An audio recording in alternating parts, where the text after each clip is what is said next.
to dethrone the king. Thank you very much, sir. Nishikant Dubey.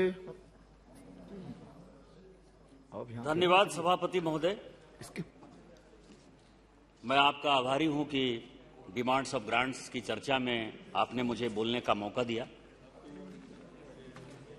मैं इस demands of grants के माध्यम से अपने देश के यशस्वी प्रधानमंत्री माननीय मोदी जी का, उनके तेज तर्रार बेहतरीन मंत्री मेरे भाई श्री पीयूष गोयल साहब का और उनके दोनों सहयोगी मंत्री बहन अनुप्रिया पटेल जी का और सोम प्रकाश जी का भी धन्यवाद देना चाहता हूं कि उन्होंने डिमांड्स ऑफ ग्रांट्स की इस चर्चा में भाग लेकर या इसकी चर्चा को ज्यादा अच्छा उत्पादन करके जो है उन लोगों ने इस देश के लिए एक बड़ा काम किया है और आज 400 बिलियन का जो इनका एक्सपोर्ट गया है, इसके लिए ये दोनों मंत्री जो यहां मौजूद हैं और जो मंत्री कल जवाब देंगे वो सभी बधाई के पात्र हैं।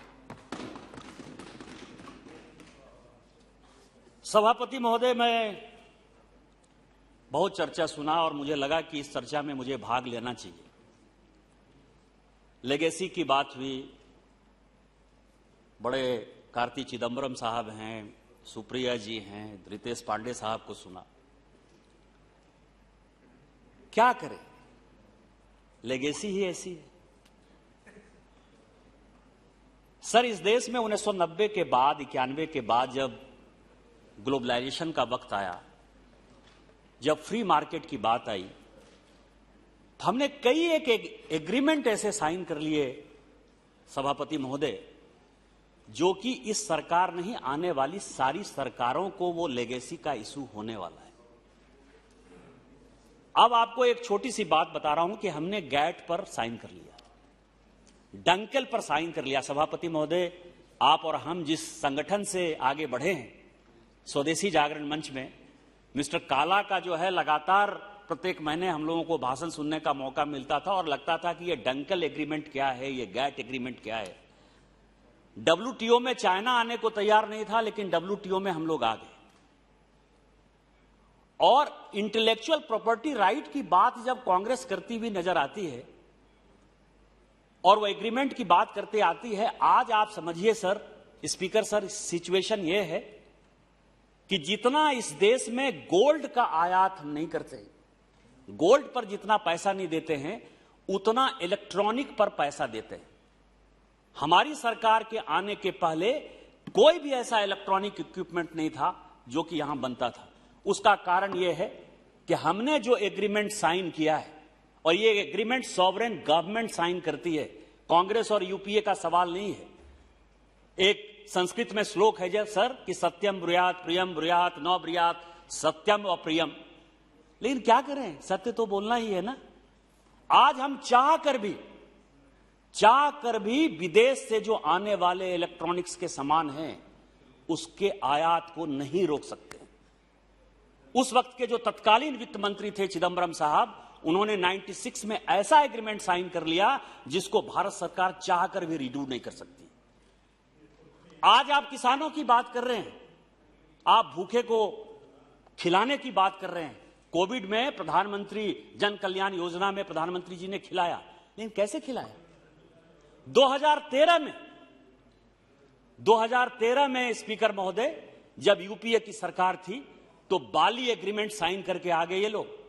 आनंद शर्मा साहब उस वक्त यहां के मंत्री थे, कॉमर्स के मिनिस्टर थे। क्या यूपीए को यह पता नहीं था? आप जो है फूड सिक्योरिटी एक्ट लागू कर रहे हैं, आपको लग रहा है कि हम बहुत बड़ा काम कर रहे हैं। कहां से खिलाइएगा? और जब 2014 में हमारी सरकार आई और उस निगोशिएशन को फाइनल होना था, तो क्या हुआ? दोहा में लड़ाई हो गई। हमने मना कर दिया। हमारे प्रधानमंत्री जी ने कहा कि एग्रीमेंट होता है हो, नहीं होता है नहीं हो, हमारे ऊपर जितना इंपोजिशन लगाना है दुनिया को लगा ले, लेकिन मुझे गरीबों को खाना खिलाना है, हमको किसानों को बचाना है। और इसके बाद पूरी दुनिया को हमारे प्रधानमंत्री जी के सामने, हमारी कॉमर्स मिनिस्ट्री के सामने झुकना पड़ा और नवंबर में हमने रीनिगोशिएट किया और वो एग्रीमेंट साइन किया। आज यदि साइन नहीं करते तो क्या हम अपने गरीब भाइयों को ऐसे ही भूखे छोड़ देते?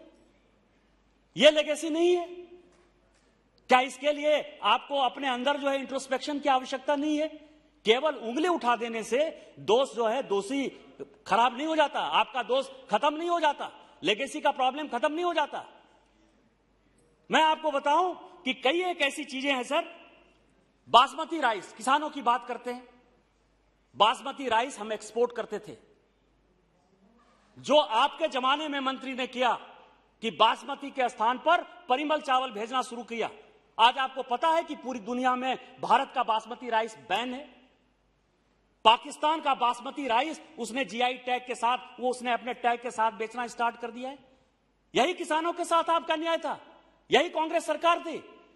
सारे एक्सपोर्टर के ऊपर केस चल रहे हैं, सीबीआई के, ईडी के। आज आप कहते हो सीबीआई ईडी का केस क्या चल रहा है? आपने किया, आपने इस देश के किसानों के साथ नुकसान किया। आज आप माइनिंग की बात करते हो, आयरन ओर की माइनिंग की बात करते हो, उसके एक्सपोर्ट की बात करते हो।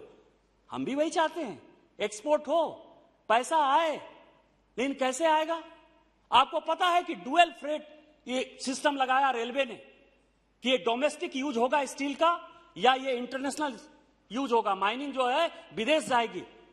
आपको पता है 30,000 करोड़ का नुकसान हुआ सभापति महोदय, और उसका इंपैक्ट ये हुआ कि हमने जो है ग्रेड 3 ग्रेड 4 का जो है चाइना को डंप करना स्टार्ट किया।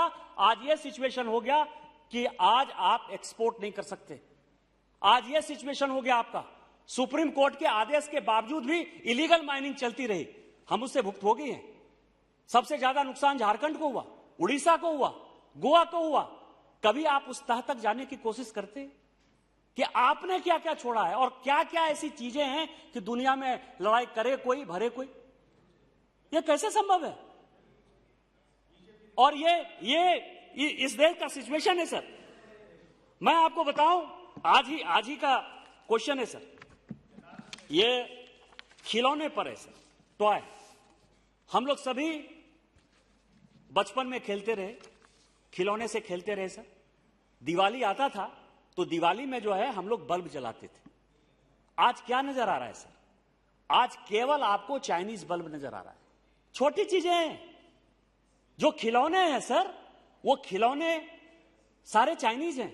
भगवान, यदि मुझे गणेश और पार्वती की पूजा करनी है तो वो भी चाइना से आ रहा है। गणेश और लक्ष्मी, वो भी चाइना से आ रहा है। आपने क्या किया? और ये आज का ही उत्तर है सर कि भारत सरकार ने 2020 और 2021 में इस तरह के कानून बनाने की कोशिश की जिससे कि यहां खिलौने भी बन पाए, बल्ब भी बन पाए, और गणेश और लक्ष्मी जो हमारा अधिकार है, जो हिंदू सभ्यता और संस्कृति का अधिकार है, वो हो पाए। आपने क्या किया? आपने पूरी की पूरी इंडस्ट्री को समाप्त कर दिया। कभी आपने अपने अंदर झांकने की कोशिश की कि ये इंडस्ट्री कैसे खत्म हो गई? आप कहते हैं कि हमको आत्मनिर्भर बनना है, तेल क्यों मंगाते हो? कभी आपने तेल के बारे में सोचा? आज का ही जवाब है सर। संजोग ऐसा है कि मैं जब स्पीच की तैयारी कर रहा था तो आज ही मंत्री जी अब आ गए हैं, उनका मैंने देखा। आप एक्सपोर्ट पर एक्सपोर्ट बढ़ाते रहे। आपको उस वक्त नहीं नजर आया कि मस्टर्ड ऑयल चाहिए कि पाम ऑयल चाहिए? अब भारत यदि जाता है मार्केट में तो पूरे वर्ल्ड मार्केट में यह कहा जाता है सर कि टाइगर आ गया, टाइगर आ गया। उसका एक्सपोर्ट, मतलब हमारा जो इंपोर्ट है इतना बढ़ जाता है कि वहां जो दाम है वर्ल्ड मार्केट में किसी भी चीज का, चाहे वो पल्स खरीदने के लिए जाए, चाहे तेल खरीदने के लिए जाए, क्योंकि भारत इतना बड़ा मार्केट है। आपने आत्मनिर्भर बनाने के लिए क्या काम किया? हमारी सरकार है, मैं ये देख रहा था डाटा, यदि मैं डाटा की बात करूं तो 2018-19 के मुकाबले 2020-21 में पाम ऑयल का जो इंपोर्ट है वो घटा है। और इसके अलावा सरकार ने ये कोशिश की है कि यहां के किसानों को हम इतना इंसेंटिव दें कि पाम ऑयल पर उनकी निर्भरता खत्म हो जाए। वो मस्टर्ड ऑयल करें या यहां के लोकल चीजें करें या मस्टर्ड का उपभोग करें। क्या आपने इसके बारे में कभी सोचा? बस 2-3 मिनट में मैं अपनी बातें खत्म करूंगा सर। मैं आपको बताऊं कि लॉजिस्टिक की बात होती है इस देश में, जितने भी प्लान बने सर, चूंकि ये डिपार्टमेंट इनका है, हम वर्ल्ड मार्केट में कंपीट क्यों नहीं कर पाते? यदि आप कहते हो कि हम दुनिया में इंपोर्ट नहीं कर रहे हैं, एक्सपोर्ट ही ज्यादा करना पड़ रहा है, हमारे सामान जो है चाइनीज मार्केट को क्यों नहीं कंपीट करने के लिए हैं, या साउथ ईस्ट एशिया में या जो भी बांग्लादेश जैसे जगह हैं, उसका कारण यह है कि हमारा जो लॉजिस्टिक कॉस्ट है सर, प्रत्येक साल 1.5 लाख से, ये मैं नहीं कह रहा हूं, ये सीएजी की रिपोर्ट है, इनके समय की सीएजी की रिपोर्ट है।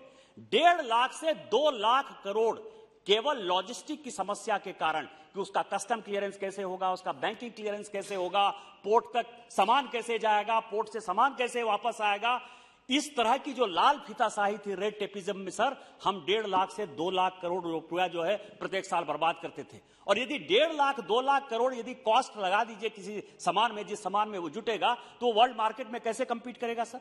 हमारे एमएसएमई सेक्टर में बहुत लंबा लंबा भाषण देते हैं कि आप छोटे उद्योग को नहीं करते हैं, बड़े उद्योग को करते हैं। हमने बड़े उद्योग को भी बचाने की कोशिश की और छोटे उद्योग की। आज यदि स्टील इंडस्ट्री बची सर, तो मैं अपने सरकार को धन्यवाद देना चाहता हूं कि चाइना का जो घटिया स्टील यहां आ रहा था, मिनिमम इंपोर्ट प्राइस लगा के हमने अपनी इंडस्ट्री को बचाने का प्रयास किया है। और उसी तरह से नया लॉजिस्टिक लॉ लाकर आज आप समझिए कि किसी भी पोर्ट पर आप चले जाइए, 24 घंटे के अंदर आपका सारा क्लियरेंस हो जाता है, चाहे आप इंपोर्ट कर रहे हो, चाहे आप एक्सपोर्ट कर रहे हो। और आज इस वर्ल्ड रैंकिंग में जहां हम लगभग 190 पे थे, आज वो वर्ल्ड रैंकिंग में हम लगभग 63 के आसपास पहुंच चुके हैं सर। इतना बड़ा काम माननीय मोदी जी के नेतृत्व में पीयूष गोयल साहब ने किया है या इनके मंत्रालय ने किया है। मैं इतना ही कहूंगा कि जो हमारी संस्कृति है, सभ्यता है, और जिस मंत्र को हम लगातार पढ़ते रहे सर कि ओम सहना भवतु सहना भुनक्तु सह वीर्यं करवावहे तेजस्विना मदित मस्तु मा विद्विषावहे। हमको गांव, गरीब, किसान इसकी चिंता है, हमको अपना एक्सपोर्ट बढ़ाना है, हमको इंपोर्ट कम करना है। और इसके लिए जो ये मंत्रालय काम कर रहा है वो बहुत बढ़िया काम कर रहा है। और आप अपनी लेगेसी के बारे में जरूर चिंता करिए, अपने अंदर झांकिए, अपने दिल से जानिए पराये दिल का हाल, तभी इस देश का विकास हो पाएगा। हम सब मिलकर इसका विकास कर पाएंगे। इन्हीं सब Thank you, Chairman, sir. Give me opportunity to participate. Demands grants for pertaining to the Ministry of Commerce and Industry during financial year